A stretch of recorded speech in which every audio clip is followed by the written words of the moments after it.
Hello, I'm Craig Ford, your newly elected mayor of Gadsden, and we're going to start doing a series of these videos to try to help inform our public of what's going on in the city and also some things that may help some of you that you might not be aware of.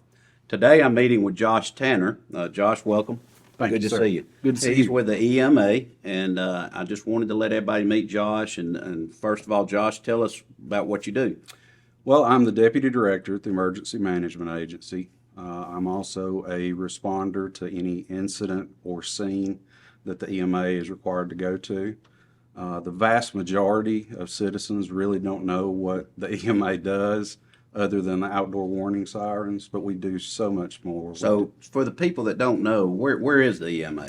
The EMA currently is co-located with the 911 office down on Airport Road within a building that's been built to withstand an F5 tornado. Okay. And how many employees are with the EMA? There's 6 of us. Okay.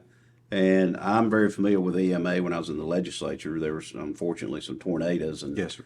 one in North Gadsden, I remember back in the day, and then some other ones not in Etowah County. But the EMA was very instrumental in coming in, and not only on the pre side of the tornado, but on the post side of the tornado. So.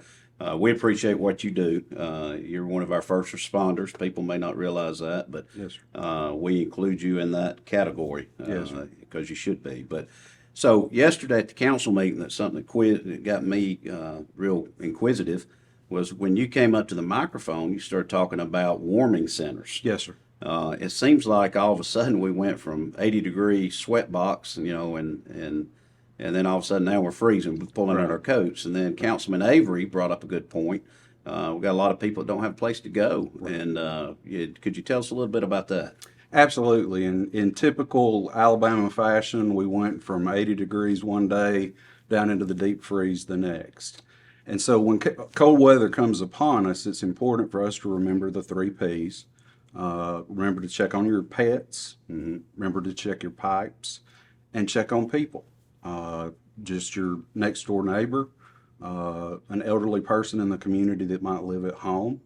But we have a special needs population in Gadsden who are homeless, and they really have nowhere to go. So it's important that the agency is able to provide somewhere warm for them to go to get in out of the elements.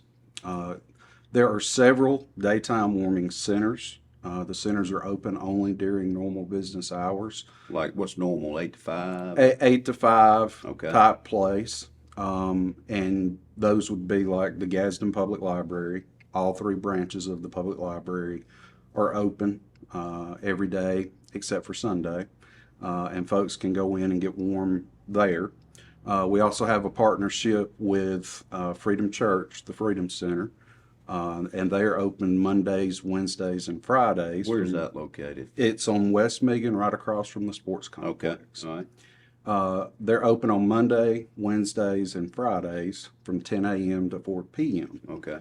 Now, when it comes to our overnight situation, we only have in the city one Salvation Army shelter. They are the only overnight shelter that we have. And so as soon as they fill up, the EMA receives a phone call to let us know that we need to activate our secondary plan. What's the capacity of Salvation Army? I'm just curious. It's in the mid-30s. Okay. And they're located, I know, on West Megan, but for the listeners. Yes, they're right there on North 11th Street. Okay. And they are wonderful partners in what we do. They do so much for the local community. And they open up for 24-hour service once the air temperature drops below 32 degrees for more than 24 hours. Is there a public announcement that when you're open up, or is it just somebody supposed to look at a thermometer? And That's a great question, actually. We have, the EMA has a website called shelteretowah.com. shelteretowah.com. Yes, sir. I'm aware of that. That's great. Yes, sir. And it tells about, during severe weather, what tornado shelters are open. During the cold weather, it lets everybody know whether the warming stations or warming centers are open. And then during the heat of the summer, those also transition into cooling centers. Okay. That provide water, a cool place to get in just to cool off for a little bit, because for a lot of the homeless population, they just don't have anywhere to go. Okay. And some of this may be somebody that has a house but doesn't have heat, right? Correct. So, Yes, sir. We also see that as well. so what are the centers if you wanted to go somewhere overnight to stay? Where are the warming centers? I know Carver Community Center.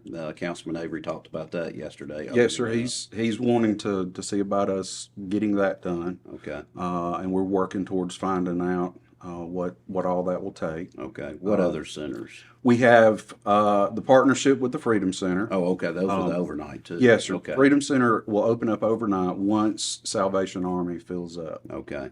And typically it varies depending on how cold it's going to get, but they typically fill up pretty quick at Salvation Army, especially if it's going to be a long duration event. So do we have anything on the east side of town? No, sir, we really don't have anything in that part of town. Is it safe to say we're actively looking for some churches or It- some willing participants to help the city out if we needed some warming centers? Absolutely. Our ministry partners have been wonderful Okay. in the past when it comes to severe weather. And I think it's just as simple as being able to put A and B together, show them what we do with the Freedom Center. And I think that there are churches that would be willing to do that. Okay, so maybe on the mountain too, Nakalula, and okay, so I've learned something, so thank you. But so I need to get to work and help trying to find some other areas just in case. So I was alive. You look a lot younger than I do, but I was alive during the snowstorm in '94, I believe it was. 93. '93. Blizzard of 93. And I know that was important to a lot of people to have these warming centers available, which I'm not sure if we did in Gadsden or not at that time. I was off in the Army then, but I would love to be able to partner with some more warming centers or some churches if you know of some available, or contact the mayor's office or contact EMA. We need those for our citizens. And listen, is there anything else you'd like to add? Well, I would just say that the biggest thing that we try to do as far as our job, we want everybody to be educated and everybody know what their options are, and we want to meet as many of those needs as we can. Okay. And so if the citizens have any questions, they can call us at 256-549-4575. 4575. What was that website again? It's not www.shelteretowah.com. Shelteretowah.com. And Yes, the three P's were pets, Yes, sir. people. People. Help me on the third one. P-I-P-E-S. P-E-S. Pipes. Pipes. Warm your pipes. So, yes, and me being a former insurance guy, I should know that. Yeah.